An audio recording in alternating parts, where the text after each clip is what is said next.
Photoshop. So what I'm going to do is right click on the image that I'd like to edit. I'm going to say open with and choose Photoshop. The first thing that I want to do is find out what size is the image that I'm working with.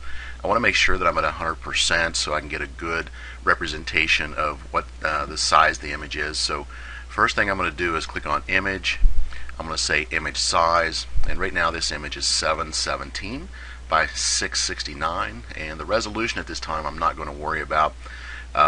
So what we want to do is these images need to be at a maximum 300 dpi. So I'm going to say 300 on my width. Now when I'm working with images, I will always change the larger number. You want that way you'll get better representation of what the images across several images will look like. So at that time we'll say OK.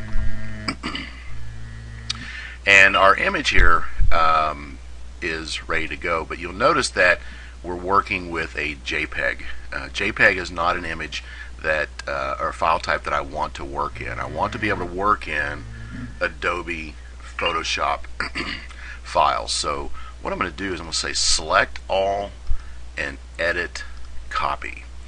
Now if I go to file and create a new document, you'll notice that the resolution file size of this document has replicated to the new size. Adobe Photoshop knows that there's something in memory, and you'll be able to create a new image like that. And also make sure that your background is set to transparent, because we are going to save this as a PNG file so that we can drop it into a learning module, and it'll take on the background's colors and blend in pretty nice. So I'm going to say OK. So you can see here I have a image that is almost the same size, or it is the same size. I'm going to increase the box a little bit because I do like having my working area out here. So now what I'm going to do, now that I'm ready to put this image over into here, I'm not going to just do a copy and paste or drag and drop.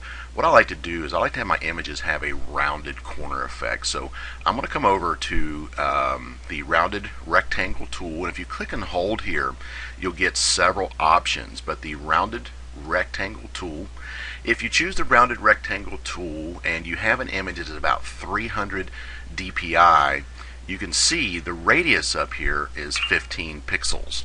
And if I start, and you notice the white and gray checker boxes that you have here, I'm going to start where my first checker box ends. So I'm going to come in and down just a little bit, and notice I'm starting just on the inside. I don't like working edge to edge. Also, as I make this image, you'll notice I'm not going as far to the right and as far down as I can, and the reason being is that's going to leave us some room for our drop shadow. So I'm going to go ahead and let go here. Now the steps and steps that I'm going through here are what I have found to be optimal, and it's going to create a very large or a high resolution file. There are some other ways to do this. Just like with any program, you can do this many different ways.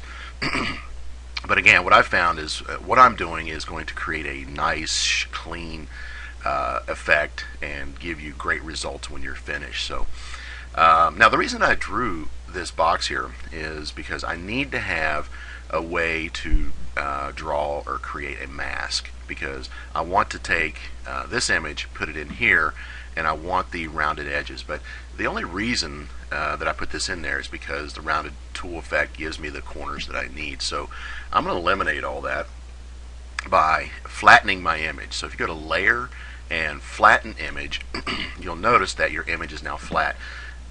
The only way that you'll know that is by coming over to the right and looking at your layers. The only layer you have now is a background. It is locked, which is not a big deal because we're going to end up deleting this layer. So at this time, in order to get this image into here, I'm going to grab my wand, and if you click and hold, you'll see there's a quick selection tool and there's the magic wand. The magic wand is the best one to use because all I'm going to do is click in here and it's going to select my rounded rectangle area, or basically the black. That's all it's going to choose at this time. In order to save on file size, I'm going to go ahead and delete all the black out of there. I'm going to now put my image in here. The only way to do that is to say edit and paste into. You can use the shortcut keys, but for training purposes I'm going to do everything on the menu. And I'm going to say paste into. Now because you're working with a white image and you have a white background there, I'm going to go ahead and add my drop shadow and to my rounded rectangle area so that you can see where your edges are defined. And then I don't know if you can see it or not, but right here you can see a rounded edge, here you can see a rounded edge here. But if you come over to the right side of the screen, this is your layer that you're working on. All you need to do is double click right over here off to the side in the blue area.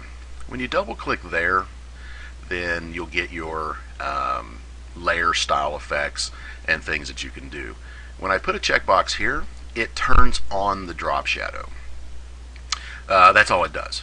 Now what I need to do is I need to click on drop shadow, which brings me to my effects. If you're going to leave a sharp drop shadow like this, you'll want to come in and change the color to it, because by the time this image gets to the internet, it'll look really, really dark. So I'm going to hit cancel there, because the only thing I'm going to do is take its size and I'm going to scooch it up to 13 pixels. And what that's doing is it's going to blend it in with the background a little bit more, which kind of does the same thing as changing it from dark black to like a medium gray. So if you do that, now what you can do is you can see why we started our rounded rectangle tool here and ended it there. It gives us plenty of room for our drop shadow, and pretty much this image is ready to go. So I'm going to hit OK. Now keep in mind that what you see here is what you're going to get on your image. So with this not having a file name or a file type, we're going to have to do just one last thing, and that is delete this layer. And I usually don't delete this layer until the very last thing, because it's easier to see your effects on a white background. But notice when I delete that layer, now I'm actually looking at a transparent PNG file. So with that, I am going to go ahead and close that, because I'm no longer needing that image. And this image here, you can see it's pretty much ready to go and absolutely nothing else to do with it.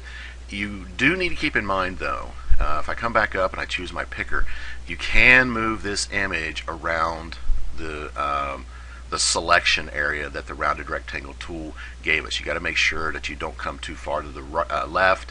You want to make sure that you don't go too far to the right. You do have constraints here that you need to. But you notice that this is a 300 pixels, and as long as you move it around a little bit, so now I can take and square up the puzzle pieces, or I can move it up to make sure my shadowing comes into play correctly. So also, instead of using your mouse, use the keyboard. You can use the arrows here just to kind of nudge it around, and I believe that that gives us a really good look right there. So now I'm going to say File and Save for Web. Always choose Save for Web. Save for Web will actually dump all the information out about your image, because file size, how many colors are in this image aren't important anymore. This is something that you're going to put on the web. So by choosing this, it's going to simply put, going to create a smaller sized image. So we do a Save for Web, and again, notice that the white background here, that's an immediate response to by having JPEG chosen. So what I'm going to do is I'm going to come up here and I'm going to say PNG24. PNG24 is simply a transparent PNG file. So now you can see here, this is what it's going to come out like on your website. So if we go do that and hit save it to the desktop, and I'm just going to give it a file name of 1 and hit save, and you are done. So something else that I would recommend is coming back up and hitting File and Save, and then I'm going to save it on the desktop as 1 again. But this time it's going to be the PSD file. So if you have to come back in and manipulate the drop shadow, or add another effect, or use it in the next image just as a way of eliminating a lot of shortcuts and having to do all the work over again. Just save this file, and I save all images as PSDs and as a JPEG or PNG, depending on what the customer's looking for. So, but anyway, I'm going to hit save, and OK. I can close that, and you'll notice that out here on the desktop we have the two files that we're working with. And if I do a preview, there's an idea of what it would look like on the internet. So my preview background here is gray, and here's the drop shadow that I'm looking for. So anyway, that ends this tutorial on adding drop shadows to the images that you're looking for, and hopefully this helps. Thank you.